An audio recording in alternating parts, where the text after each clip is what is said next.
Jumpa lagi dari TV. Ya, kali ini kita mau bahas mengenai satu hal yang penting banget dalam laptop gaming. Laptop gaming biasa kalau dibahas itu pasti bahas prosesornya apa, GPU-nya apa, RAM-nya apa, ya, layarnya bagaimana. Padahal ada satu aspek yang membuat laptop gaming kurang terasa laptop gaming kalau nggak ada yang satu ini. Ya, apa itu? Software pendukung untuk laptop gaming. Ini penting banget. Laptop gaming modern harus punya yang satu ini. Nah, apa saja yang bisa dikendalikan atau diatur dengan software-software laptop gaming ini, kita akan bahas dalam video kali ini.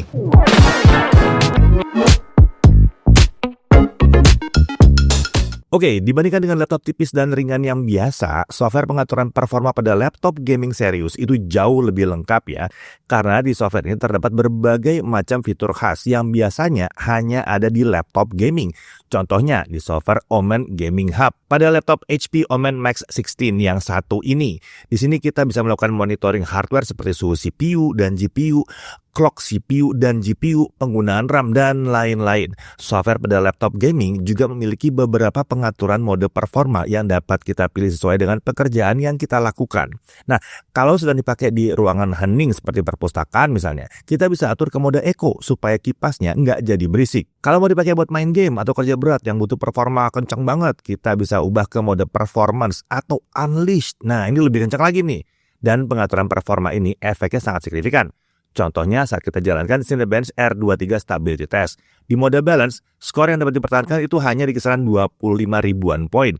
Sedangkan saat kita gunakan mode Unleashed, skornya mampu bertahan di 34.000 sampai 35 ribuan poin. Jadi jauh ya nih ya. Di mode Unleashed, skornya bisa lebih tinggi sampai 36%. Tapi selain mode performa, software di laptop gaming itu juga super lengkap karena ada pengaturan kecepatan kipas juga. Jadi kalau memang pekerjaan laptop tergolong berat, kita bisa set kipasnya ke max supaya suhunya lebih terjaga karena kipasnya akan berputar di kecepatan maksimal secara terus-menerus. Contohnya kayak gini nih, kita coba jalankan Cinebench R23 lagi selama 30 menit. Di mode paling kencang ya, modenya Unleashed dengan kecepatan kipas maksimum. Hasilnya bisa lihat di grafik ini bahwa suhu CPU bisa dijaga aman di kisaran 70-80 derajat Celcius dengan sesekali aja spike ke 85 derajat Celcius.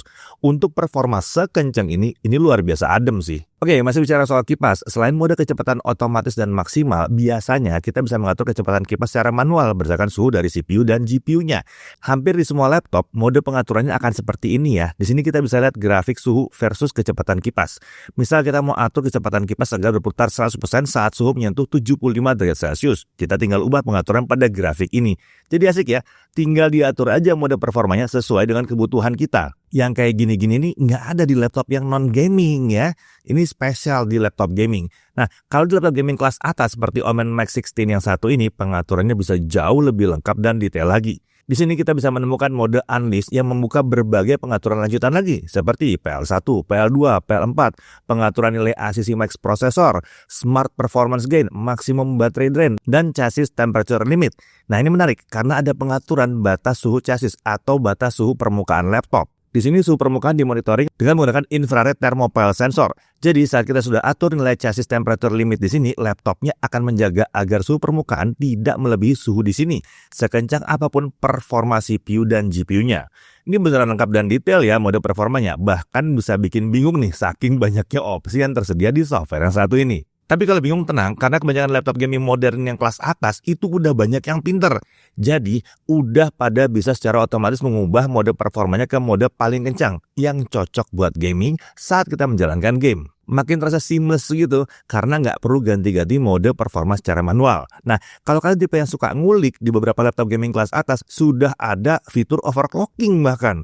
Contohnya di laptop Omen Max 16 ini, kita bisa temukan opsi untuk melakukan overclocking. Mau overclocking CPU atau GPU, di sini ada semua. Untuk overclocking CPU, kita bisa mengubah nilai voltase dan multiplier prosesornya secara keseluruhan atau per core masing-masing sesuai dengan keinginan kita. Sedangkan untuk menu overclocking GPU terdapat slider yang dapat digunakan untuk menaikkan clock GPU hingga 200 MHz dan memori VRAM bisa dinaikkan 400 MHz. Di sini juga terdapat fitur untuk menguji kestabilan performa CPU-nya ya, dengan memberikan beban maksimum ke CPU selama beberapa beberapa menit untuk memastikan bahwa settingan kita emang stabil. Jadi jangan langsung dipakai buat ngedit video gitu ya. Nah, selain itu kita juga bisa melakukan monitoring suhu, power, clock speed, dan voltase dalam menu yang satu ini. Oke, menurut HP, pengaturan overclock yang dilakukan oleh software ini tergolong aman. Dan kalau memang terjadi masalah saat overclocking atau gagal booting, tenang. Karena kita bisa menekan tombol power selama 15 detik untuk melakukan reset seperti semula. Jadi setelah itu langsung balik lagi normal. Tapi tentunya yang namanya overclocking sudah pasti ada risikonya. Dan segala risiko dari overclocking itu ditanggung sendiri oleh kita ya. Intinya do it at your own risk. Nah, bicara soal discrete GPU di laptop gaming biasanya akan ada opsi untuk mematikan discrete GPU-nya supaya baterai makin hemat lagi. Jadi dia hanya menggunakan integrated graphics-nya aja. Oke, selain menu pengaturan performa, di software ini juga biasanya tersedia menu optimizer yang dapat secara otomatis menonaktifkan berbagai fitur Windows yang kurang dibutuhkan saat main game seperti Windows Update, Microsoft Game Bar, Windows Game Mode, Automatic Background Recording, dan lain-lain. Menu ini juga dapat digunakan untuk menonaktifkan mekanisme core parking agar semua core dari prosesor tetap aktif saat kita bermain game. Ya, software yang terdapat di laptop gaming kelas atas juga biasanya sudah memiliki opsi network priority. Jadi, kita bisa memberikan prioritas koneksi internet pada software tertentu. Misalnya, kalau kita lagi main game online dan butuh prioritas koneksi internet, kita bisa atur di sini agar aplikasi lain itu ngalah dulu deh sama game yang satu ini ya. Game ini yang paling penting. Dan yang nggak kalah penting dari pengaturan performa di laptop gaming itu adalah menu pengaturan lighting RGB. Jadi, kalau laptop gaming yang digunakan punya desain kalem dan profesional, kita bisa atur RGB-nya ke putih aja misalnya, agar tetap terkesan profesional saat dipakai buat meeting atau kerja. Nah, waktu mau kelihatan gaming banget, ya tinggal nyalakan lighting RGB-nya biar makin bling-bling.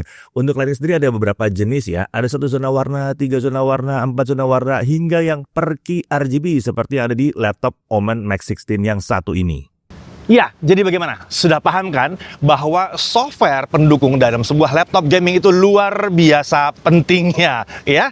Nah, ini baru bagian pertama dari pembahasan mengenai laptop gaming. Kita akan lanjut ke seri-seri berikutnya.